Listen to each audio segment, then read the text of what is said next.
ಎಲ್ಲರಿಗೆ simple tricks ಅಸ್ಕಿ YouTube ಚಾನಲ್ಗೆ ಸ್ವಾಗತ. ಬನ್ನಿ, ಸಾಮಾನ್ಯ ಜ್ಞಾನದ ಪ್ರಶ್ನೆಗೆ ಸಂಬಂಧಪಟ್ಟಂತ ಒಂದಿಷ್ಟು ಕ್ವಶನ್ಸ್ಗಳಿದಾವೆ. ಈ ಕ್ವಶನ್ಸ್ಗಳು ಯಾವ ತರ ಇದಾವೆ ಅಂತೇಳಿ ಇಲ್ಲಿ ನೋಡ್ಕೊತ ಬಂದಾಗ, ಫಸ್ಟ್ ಪ್ರಶ್ನೆ ಏನಿದೆಪ್ಪ ಅಂದಾಗ, ಕರ್ನಾಟಕದ ಸಿಲಿಕಾನ್ ವ್ಯಾಲಿ ಎಂದು ಯಾವ ನಗರವನ್ನ ಕರೆಯುತ್ತಾರೆ ಅಂತ ಪ್ರಶ್ನೆ ಇದೆ. ಮೈಸೂರು, ಬೆಂಗಳೂರು, ಮಂಗಳೂರು ಮತ್ತು ಬೆಳಗಾವಿ.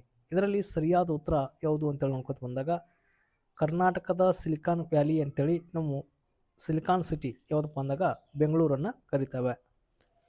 ನೆಕ್ಸ್ಟ್, ಭಾರತದ ಸಂವಿಧಾನದ ಪಿತಾಮಹ ಅಂತೇಳಿ ಇಲ್ಲಿ ಕೊಟ್ಟಂತ ಆಪ್ಷನ್ಸ್ ಒಳಗಡೆ ಯಾರನ್ನು ಕರೀತಾರೆ ಅಂದಾಗ, ಮಹಾತ್ಮ ಗಾಂಧಿ, BR ಅಂಬೇಡ್ಕರ್, ಜವಾಹರ್ಲಾಲ್ ನೆಹರು, ಸರ್ದಾರ್ ವಲ್ಲಭಾಯ್ ಪಟೇಲ್.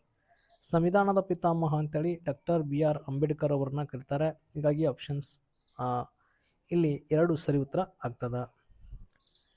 ಸೌರಮಂಡಲದ ಅತ್ಯಂತ ದೊಡ್ಡದಾದ ಗ್ರಹ ಯಾವುದು ಅಂತ ಪ್ರಶ್ನೆ ಇದೆ. ಸೌರಮಂಡಲದಲ್ಲಿ ಅತ್ಯಂತ ದೊಡ್ಡದಾದ ಗ್ರಹ ಅಂದಾಗ ಭೂಮಿ, ಮಂಗಳ, ಶನಿ, ಗುರು. ಇದರಲ್ಲಿ ಸರಿಯಾದ ಉತ್ತರ ಯಾವುದಪ್ಪ ಅಂದಾಗ ಗುರು ಇದಕ್ಕೆ ಸರಿ ಉತ್ತರ ಆಗ್ತದ.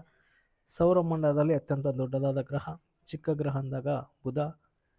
ಭೂಮಿ ನೀಲಿ ಗ್ರಹ ಅಂತೇಳಿ ಕರೆಸ್ಕೊಳ್ತದೆ. ಕೆಂಪು ಗ್ರಹ ಅಂದಾಗ ಮಂಗಳ ಅಂತ ಅನ್ಸ್ಕೊಳ್ತದೆ ಅಥವಾ ಅಂಗಾರಕ ಅಂತ ಕರಿತವೆ. ಶನಿ ಅಂದ್ರೆ ಅತ್ಯಂತ ಸುಂದರವಾದ ಗ್ರಹ. ವಿಶ್ವ ಪರಿಸರ ದಿನವನ್ನ ಪ್ರತಿ ವರ್ಷ ಯಾವಾಗ ಆಚರಿಸಲಾಗ್ತದೆ ಅಂತ ಪ್ರಶ್ನೆ ಕೊಟ್ಟಿದ್ದಾನೆ. ಪರಿಸರ ದಿನಾಚರಣೆಯನ್ನ ಜೂನ್ 5ರಂದು ಏನು ಮಾಡ್ತೀವಪ್ಪ ಅಂತ ಅಂದಾಗ ಆಚರಣೆ ಮಾಡ್ತವೆ. ಆಗಸ್ಟ್ 15 ಸ್ವತಂತ್ರ ದಿನಾಚರಣೆ, ಜನವರಿ 26 ಏನಪ್ಪ ಅಂದಾಗ ಗಣರಾಜ್ಯೋತ್ಸವ, ಅಕ್ಟೋಬರ್ 2 ಗಾಂಧಿ ಜಯಂತಿ ಅಂತೇಳಿ ಆಚರಣೆ ಮಾಡ್ತಾರೆ. ಇನ್ನು ಮಾನವನ ದೇಹದಲ್ಲಿ ಒಟ್ಟು ಮೂಳೆಗಳ ಸಂಖ್ಯೆ ಎಷ್ಟು ಅಂತ ಕ್ವಶನ್ಸ್ನ ಕೊಡ್ತಾನೆ. ಮಾನವನ ದೇಹದಲ್ಲಿ ಒಟ್ಟು ಮೂಳೆಗಳ ಸಂಖ್ಯೆ ಅಂದಾಗ 206 ಇದಕ್ಕೆ ಸರಿ ಉತ್ತರ ಆಗ್ತದೆ. ಕರ್ನಾಟಕ ರಾಜ್ಯ ಪ್ರಾಣಿ ಯಾವುದು ಅಂತ ಪ್ರಶ್ನೆ ಕೊಟ್ಟಿದ್ದಾನೆ. ಇಲ್ಲಿ ಕರ್ನಾಟಕಕ್ಕೆ ಸಂಬಂಧಿಸಿದಂಥ ರಾಜ್ಯ ಪ್ರಾಣಿ ಯಾವುದು ಅಂದಾಗ, ಈ ಕೊಟ್ಟಂಥ ಆಪ್ಷನ್ಸ್ ಒಳಗಡೆ ಹುಲಿ, ಸಿಂಹ, ಆನೆ, ಚಿರತೆ ಒಳಗಡೆ ಕರ್ನಾಟಕ ರಾಜ್ಯ ಪ್ರಾಣಿ ಆನೆ. ಅದೇ ರಾಷ್ಟ್ರೀಯ ಪ್ರಾಣಿ ಅಂದಾಗ ಹುಲಿ ಅಂತೇಳಿ ನೀವು ರೈಟ್ ಆನ್ಸರ್ನ ಹಾಕಬೇಕು. ಭಾರತದ ಪ್ರಸ್ತುತ ರಾಷ್ಟ್ರಪತಿ ಯಾರು ಅಂತೇಳಿ ಪ್ರಶ್ನೆ ಇದೆ. ನರೇಂದ್ರ ಮೋದಿ, ದ್ರೌಪದಿ ಮುರ್ಮು, ಅಮಿತ್ ಶಾ, ರಾಜನಾಥ್ ಸಿಂಗ್. ಈ ಕೊಟ್ಟಂಥ ಆಪ್ಷನ್ಸ್ ಒಳಗಡೆ ರಾಷ್ಟ್ರಪತಿ ಅಂತೇಳಿ ನೋಡಿದಾಗ ದ್ರೌಪದಿ ಮುರ್ಮು, 2ನೇ ಮಹಿಳೆ ಅಂತ ಕೂಡ ಕರಿತೇವೆ ರಾಷ್ಟ್ರಪತಿಯಾಗಿ. 1ನೇದವರು ಪ್ರತಿಭಾ ದೇವಿ ಸಿಂಗ್ ಪಾಟೀಲ್. ಇನ್ನು ನರೇಂದ್ರ ಮೋದಿ ಅವರು ಭಾರತ ದೇಶದ ಪ್ರಧಾನಮಂತ್ರಿಗಳಿದ್ದಾರೆ. ಗೃಹ ಮಂತ್ರಿಗಳಂದ್ರೆ ಅಮಿತ್ ಶಾ, ಇನ್ನು ರಾಜನಾಥ್ ಸಿಂಗ್ ಇವರು ಕೂಡ ರಕ್ಷಣಾ ಸಚಿವರು. ಹೀಗಾಗಿ ಈ ಥರ ಪ್ರಶ್ನೆಗಳನ್ನು ಕೇಳ್ತಿರ್ತಿರ್ತಾನೆ. ನೆಕ್ಸ್ಟ್ ಪ್ರಶ್ನೆ, ಚಂದ್ರನ ಮೇಲೆ ಕಾಲಿಟ್ಟ ಮೊದಲ ಮಾನವ ಯಾರು ಅಂತೇಳಿ ಪ್ರಶ್ನೆ ಇದೆ. Rakesh Sharma, Neil Armstrong, Yuri Gagarin, Elon Musk. ಚಂದ್ರನ ಮೇಲೆ ಕಾಲಿಟ್ಟಂಥ ಮೊದಲ ಮಾನವ ಯಾರಪ್ಪ ಅಂತಂದಾಗ ನೀಲ್ ಆರ್ಮ್ಸ್ಟ್ರಾಂಗ್ ಅಂತೇಳಿ ಕರಿತವೆ. ಇನ್ನು ಭಾರತೀಯ ವ್ಯಕ್ತಿ ಯಾರಪ್ಪ ಅಂತಂದಾಗ ರಾಕೇಶ್ ಶರ್ಮಾ ಅಂತೇಳಿ ನಾವು ರೈಟ್ ಆನ್ಸರ್ನ ಹಾಕಬೇಕು. ಕಂಪ್ಯೂಟರ್ನ ಪಿತಾಮಹ ಎಂದು ಯಾರನ್ನು ಕರೀತಾರೆ ಅಂತ ಕ್ವಶನ್ಸ್ ಇದೆ.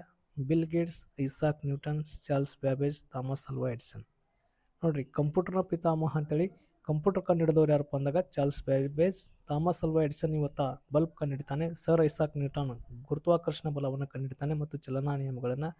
ನೆಕ್ಸ್ಟ್, ಬಿಲ್ ಗೇಟ್ಸ್ ಅನ್ನೋದು ಇವತ್ತು ಒಬ್ಬರು ಪ್ರಮುಖ ಉದ್ಯಮಿ ಅಂತೇಳಿ ನಾವು ನೋಡ್ತೇವೆ. ವಿಟಮಿನ್ ಸಿ ಕೊರತೆಯಿಂದ ಬರುವ ಕಾಯಿಲೆ ಯಾವುದು? ಈರುಳ್ಳುಗೂಡುತನ ವಿಟಮಿನ್ ಎ ಕೊರತೆಯಿಂದ ಬರುತ್ತದೆ. ರಿಕೆಟ್ಸ್ ವಿಟಮಿನ್ ಡಿ ಕೊರತೆಯಿಂದ ಬರುತ್ತದೆ. ವಿಟಮಿನ್ ಸಿ ಕೊರತೆಯಿಂದ ಬರುವ ರೋಗ ಸ್ಕರ್ವಿ ಅಂತೇಳಿ ಕರೆಸ್ಕೊಳ್ತದೆ. ವಿಟಮಿನ್ ಸಿ ಇಂದ ಬರುವಂಥ ರೋಗ ಸ್ಕರ್ವಿ. ವಿಟಮಿನ್ ಬಿ ಅಂದಾಗ ಬೇರೆ ಬೇರೆ. ಇನ್ನು ಹಂಪಿ ಯಾವ ನದಿಯ ದಂಡೆಯ ಮೇಲಿದೆ ಅಂತ ಪ್ರಶ್ನೆ ಕೊಡ್ತಾನೆ. ಹಂಪಿ ಇದು ವಿಜಯನಗರ ಸಾಮ್ರಾಜ್ಯದ ರಾಜಧಾನಿ. ಇದು ತುಂಗಭದ್ರಾ ನದಿಯ ದಂಡೆಯ ಮೇಲೆ ಹಂಪಿ ನಗರ ಕಂಡು ಬರ್ತದೆ. ಇನ್ನು ಆರ್ಯಭಟ್ಟ ಭಾರತದ ಮೊದಲ ಏನಾಗಿತ್ತು ಅಂತ ಪ್ರಶ್ನೆ ಕೊಟ್ಟಿದ್ದಾನೆ. ಆರ್ಯಭಟ್ಟ ಭಾರತದ ಮೊದಲ ಇದೊಂದು ಕೃತಕ ಉಪಗ್ರಹ ಅಂತೇಳಿ ಕರೆಸ್ಕೊಳ್ತದೆ. ಹೀಗಾಗಿ ಆಪ್ಷನ್ಸ್ 2 ಸರಿ ಉತ್ತರ ಆಗ್ತದೆ. ಪೆನ್ಸಿಲಿನ್ ಕಂಡು ಹಿಡಿದವರು ಯಾರು ಅಂತ ಪ್ರಶ್ನೆ ಕೊಟ್ಟಿದ್ದಾನೆ.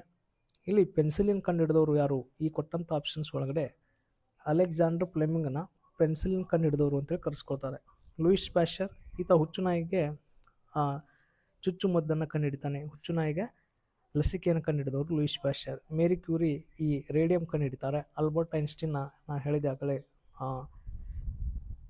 ಆಲ್ಬರ್ಟ್ ಐನ್ಸ್ಟೀನ್ ಸಾಪೇಕ್ಷ ಸಿದ್ಧಾಂತ ಇವೆಲ್ಲ ನ್ಯೂಟನ್, ಐನ್ಸ್ಟೀನ್ ಇವರೆಲ್ಲ ಭೂಮಿಗೆ ಸಂಬಂಧಪಟ್ಟಂಥ ಪ್ರಮುಖ ಒಬ್ಬ ವಿಜ್ಞಾನಿ ಕೂಡ ಹೌದು. ನೆಕ್ಸ್ಟ್, ಭಾರತದ ಅತಿ ಎತ್ತರವಾದ ಶಿಖರ ಯಾವುದು ಅಂತೇಳಿ ಪ್ರಶ್ನೆ ಕೊಟ್ಟಿದ್ದಾನೆ. ಇಲ್ಲಿ ಭಾರತದ ಅತಿ ಎತ್ತರವಾದ ಶಿಖರ ಮೌಂಟ್ ಎವರೆಸ್ಟ್, ಕಾಂಚನಜುಂಗ, K2, ಆನೈಮುಡಿ. ಭಾರತದ ಅತ್ಯಂತ ಎತ್ತರವಾದ ಶಿಖರ ಯಾವುದಪ್ಪ ಅಂದಾಗ ಮೌಂಟ್ ಗಾಡ್ವಿನ್ ಆಸ್ಟಿನ್ ಅಂತ ಕರಿತೇವೆ, K2. ಕೆ ಅಂದ್ರೆ ಕಾರಾಕೋರಂ ಶ್ರೇಣಿ ಕೂಡ ನಾವು ರೈಟ್ ಆನ್ಸರ್ನ ಹಾಕಬೇಕಾಗ್ತದೆ ಇದ್ರಾಗ. ಮೌಂಟ್ ಎವರೆಸ್ಟ್ ಇದು ಜಗತ್ತಿನಲ್ಲಿ ಅತ್ಯಂತ ಎತ್ತರವಾದ ಶಿಖರ. ಇನ್ನು ಒಂದೇ ಮಾತರಂ ಗೀತೆಯನ್ನು ಬರೆದವರು ಯಾರು ಅಂತ ಕ್ವಶನ್ಸ್ ಇದೆ. ರವೀಂದ್ರನಾಥ್ ಟಾಗೋರ್, ಬಂಕಿಮ್ ಚಂದ್ರ ಚಟರ್ಜಿ. ಇಲ್ಲಿ ಒಂದೇ ಮಾತರಮ್ಮನ್ನು ಬರೆದವರು ಬಂಕಿಮ್ ಚಂದ್ರ ಚಟರ್ಜಿ. ರವೀಂದ್ರನಾಥ್ ಟಾಗೋರ್ ಅವರು ರಾಷ್ಟ್ರಗೀತೆಯನ್ನು ಬರೀತಾರೆ. ಬೆಳಕಿನ ವೇಗ ಸೆಕೆಂಡಿಗೆ ಸುಮಾರು ಎಷ್ಟು ಅಂತ ಪ್ರಶ್ನೆ ಕೊಟ್ಟಿದ್ದಾನೆ ಇಲ್ಲಿ. ಬೆಳಕಿನ ವೇಗ 1 ಸೆಕೆಂಡ್ಗೆ ಎಷ್ಟು ಕಿಲೋಮೀಟರ್ ಅಂದಾಗ 3 ಲಕ್ಷ ಕಿಲೋಮೀಟರ್ ಅಂತೇಳಿ ಕರಿತವೆ. 3 ಲಕ್ಷ ಕಿಲೋಮೀಟರ್ ಪರ್ ಸೆಕೆಂಡ್ನ ಬೆಳಕಿನ ವೇಗ ಕಂಡು ಬರ್ತದೆ. ಇನ್ನು ಗಾಂಧೀಜಿಯವರ ರಾಜಕೀಯ ಗುರು ಯಾರು ಅಂತ ಪ್ರಶ್ನೆ ಕೊಟ್ಟಿದ್ದಾನೆ. ಬಾಲ್ ಗಂಗಾಧರ್ ತಿಲಕ್, ಗೋಪಾಲ್ ಕೃಷ್ಣ ಗೋಖಲೆ, ಲಾಲಾ ಲಜಪತ್ ರಾಯ, ದಾದಾಬಾಯಿ ನವರೋಜಿ. ಗಾಂಧೀಜಿಯವರ ರಾಜಕೀಯ ಗುರು ಯಾರಪ್ಪ ಅಂತಂದಾಗ ಗೋಪಾಲ್ ಕೃಷ್ಣ ಗೋಖಲೆ ಅಂತ ಕರೆಸ್ಕೊಳ್ತಾರೆ. ಆಪ್ಷನ್ಸ್ 2 ಇದಕ್ಕೆ ಸರಿ ಉತ್ತರ ಆಗ್ತದೆ. ಇನ್ನು ಇನ್ಸುಲಿನ್ ಹಾರ್ಮೋನ್ ಕೊರತೆಯಿಂದ ಉಂಟಾಗುವ ಕಾಯಿಲೆ ಯಾವುದು ಅಂತ ಪ್ರಶ್ನೆ ಇದೆ. ಇನ್ಸುಲಿನ್ ಕೊರತೆ ಎಂದಾಗ ಕ್ಷಯ, ರಕ್ತದೊತ್ತಡ, ಮಧುಮೇಹ, ಅಸ್ತಮ. ಇಲ್ಲಿ ನೋಡ್ರಿ ಡಯಾಬಿಟಿಸ್ ಕಂಡು ಬರ್ತದೆ. ಇನ್ಸುಲಿನ್ ಪ್ಯಾಂಕ್ರಿಯಾಸ್ ಅಂತ ಕರಿತವೆ. ಹೀಗಾಗಿ ಮಧುಮೇಹ ರೋಗ ಈ ಇನ್ಸುಲಿನ್ ಹಾರ್ಮೋನ್ ಕೊರತೆ ಎಂದಾಗ ಕಂಡು ಬರ್ತದೆ. ನೆಕ್ಸ್ಟ್, ಜಗತ್ತಿನ ಅತಿ ಉದ್ದವಾದ ನದಿ ಯಾವುದು ಅಂತ ಪ್ರಶ್ನೆ ಕೊಟ್ಟಿದ್ದಾನೆ ಇಲ್ಲಿ. ಜಗತ್ತಿನಲ್ಲಿ ಅತ್ಯಂತ ಉದ್ದವಾದ ನದಿ ಅಂದಾಗ ನೈಲ್ ನದಿ, ಅತ್ಯಂತ ದೊಡ್ಡದಾದ ನದಿ ಅಂದಾಗ ಅಮೆಜಾನ್ ನದಿ. ಹೀಗಾಗಿ ನಾವು ಭಾರತದ ಅತ್ಯಂತ ದೊಡ್ಡದಾದ ನದಿ ಅಂದಾಗ ಗಂಗಾ ನದಿ ಆಗ್ತದೆ. ಪಕ್ಷಿಪಾದ ಆಕಾರದಲ್ಲಿ ಕಂಡುಬರುವ ನದಿ ಅಂದಾಗ ಮಿಸಿಸಿಪ್ಪಿ ಆಗ್ತದೆ. ನೆಕ್ಸ್ಟ್ ಪ್ರಶ್ನೆ, ಕರ್ನಾಟಕದ ಮೊದಲ ಕವಿ ಯಾರು ಅಂತ ಕ್ವಶನ್ಸ್ನ ಕೊಟ್ಟಿದ್ದಾನೆ. ಕನ್ನಡದ ಮೊದಲ ಕವಿ, ಆದಿಕವಿ ಅಂತೇಳಿ ಯಾರನ್ನು ಕರಿತವಪ್ಪ ಅಂತಂದಾಗ ಪಂಪ ಅವ್ರನ್ನ ಕರಿತವೆ. ಹೀಗಾಗಿ ಆಪ್ಷನ್ ಸಿ ಇದಕ್ಕೆ ಸರಿ ಉತ್ತರ ಆಗ್ತದೆ. ಈ ಥರ GKಗೆ ಸಂಬಂಧಪಟ್ಟಂಥ ಒಂದು 20 ಕ್ವಶನ್ಸು 15 ಕ್ವಶನ್ಸ್ಗಳನ್ನ ಡಿಸ್ಕಸ್ನ ಮಾಡ್ತಿರ್ತೀವಿ. ಇವೆಲ್ಲ RRB ಎಕ್ಸಾಮ್ಸ್ಗಾಗಲಿ, NTPC, ಈ ಥರ ಸೆಂಟ್ರಲ್ ಗೌರ್ಮೆಂಟ್ಗಾಗಲಿ ಸ್ಟೇಟ್ ಗೌರ್ಮೆಂಟ್ ಎಕ್ಸಾಮ್ ಸಂಬಂಧಪಟ್ಟಂಥ ಪ್ರಶ್ನೆಗಳಾಗ್ತಿರ್ತವೆ. ಚಾನಲ್ನ ಸಬ್ಸ್ಕ್ರೈಬ್ ಮಾಡ್ಕೊಳ್ರಿ. ಧನ್ಯವಾದ.